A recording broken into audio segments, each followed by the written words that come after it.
Peralihan permanen pendidikan tersier ke format daring sangatlah penting dan genting. Mengapa? Saya membagi argumentasi saya ke dalam beberapa hal, yaitu permasalahan, solusi, menjawab keraguan, mekanisme, dan juga kesimpulan. Segudang permasalahan dan problematika di dunia pendidikan tersier pada saat ini setidaknya mencakup 3 permasalahan utama. Pertama, mahalnya lembaga pendidikan tersier pada saat ini. Mahalnya lembaga pendidikan tersier pada saat ini menyebabkan lembaga pendidikan tersier hanya bisa diakses oleh kalangan menengah hingga kalangan menengah atas. Pendidikan tersier masih menjadi barang yang mewah bagi mereka yang kelas menengah ataupun kelas menengah bawah. Padahal kita amini bersama bahwa pendidikan tersier sangatlah penting untuk menunjang skill pembelajar ataupun skill kita untuk di masa depan. Selanjutnya, jumlahnya yang sedikit. Jumlah lembaga pendidikan tersier seperti kampus, universitas, ataupun politeknik masih sangat sedikit atau jauh dari kata cukup untuk menunjang kebutuhan masyarakat. Bayangkan, apabila satu politeknik, satu kampus, ataupun satu universitas dapat menampung 1.000 mahasiswa, berapa banyak yang dibutuhkan oleh Indonesia untuk menampung seluruhnya? Sementara kita ingat bersama bahwa Indonesia adalah negara dengan populasi terbanyak keempat di dunia. Dan sekarang Indonesia sedang mengalami bonus demografi ataupun lonjakan populasi di mana banyak sekali populasi muda yang membutuhkan pendidikan tersier. Berapa banyak bangunan pendidikan tersier harus kita bangun untuk memenuhi kebutuhannya?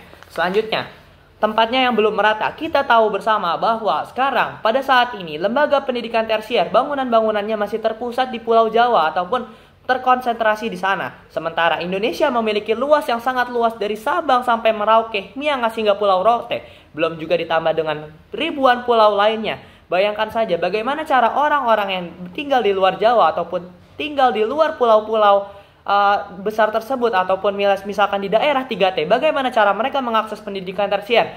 Apabila mereka harus melakukan atau merantau ke Pulau Jawa ataupun ke pulau besar lainnya, maka hal tersebut akan menyebabkan tambahan biaya ataupun kenaikan biaya yang mereka bayar.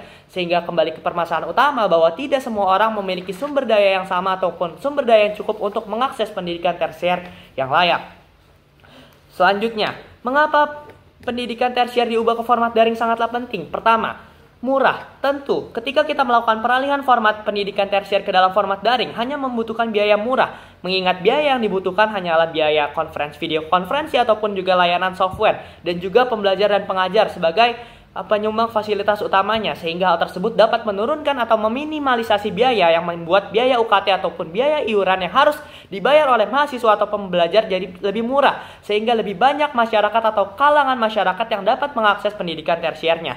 Selanjutnya, mudah. Untuk operasional yang dilakukan tidak membutuhkan bangunan fisik ataupun layanan fisik. Membuat pembelajar dan pengajar menjadi fleksibel dapat melakukan pengajaran ataupun kegiatan belajar mengajar dari mana saja dan kapan saja. Hal tersebut juga dapat menyebabkan lebih banyaknya mahasiswa ataupun pembelajar yang mengikuti pendidikan tersier, mengingat jumlahnya yang lebih fleksibel dan juga lebih tidak terbatas.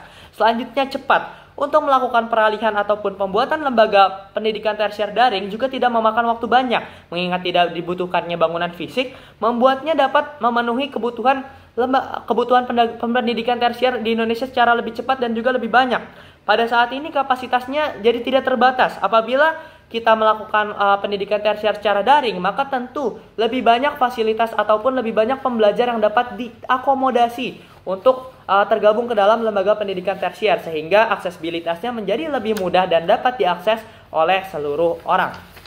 Lalu, apabila ada argumentasi yang mengatakan bahwa hal tersebut dapat diatasi dengan membangun lembaga pendidikan fisik secara lebih banyak, tentu hal tersebut tidak dapat dilakukan karena mengingat lembaga pendidikan secara fisik ataupun lembaga pendidikan tersier secara fisik dibangun dengan waktu yang cukup, memakan waktu yang cukup lama. Padahal Indonesia memiliki urgensi yang nyata, seperti yang saya sudah katakan bahwa Indonesia menghadapi bonus demografi di mana untuk menyongsong Indonesia 2045, apabila tidak diambil keputusan secepat dan segenting dari sekarang, yang terjadi adalah bencana demografi 2045. Mengapa? Karena banyaknya tenaga muda ataupun orang muda yang tidak mendapatkan pendidikan tersier yang menunjang fasilitas pendidikannya secara layak. Selanjutnya, apabila hasil lulusan dari lembaga pendidikan tersier secara daring dapat diragukan kualitasnya, tentu hal tersebut terjawab dan terbantahkan. Karena apa?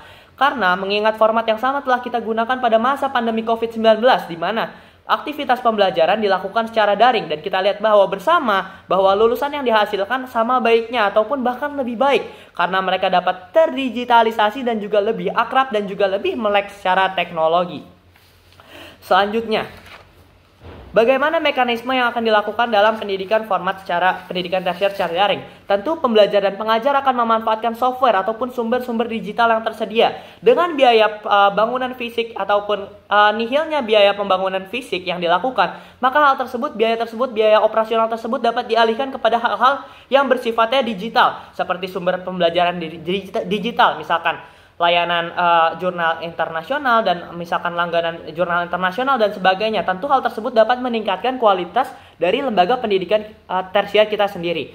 Selanjutnya, bahkan dengan adanya peralihan pendidikan tersier ke dalam format digital atau format daring sepenuhnya, maka biaya-biaya yang terhapuskan dapat dimanfaatkan seperti untuk mendatangkan pengajar ahli atau dari luar negeri ataupun yang sesuai dengan profesi bidangnya. Tentu apabila melakukan pembelajaran tersier secara langsung akan terbatas secara waktu dan juga terbatas secara tempat. Dan apabila diubah ke dalam format daring, maka hal tersebut teratasi karena tidak ada batasan waktu ataupun batasan tempat yang dilakukan oleh pengajar maupun pembelajar. Sehingga pembelajar dan pengajar jauh lebih terakomodasi dan juga terfasilitasi daripada kita melakukan pendidikan secara fisik.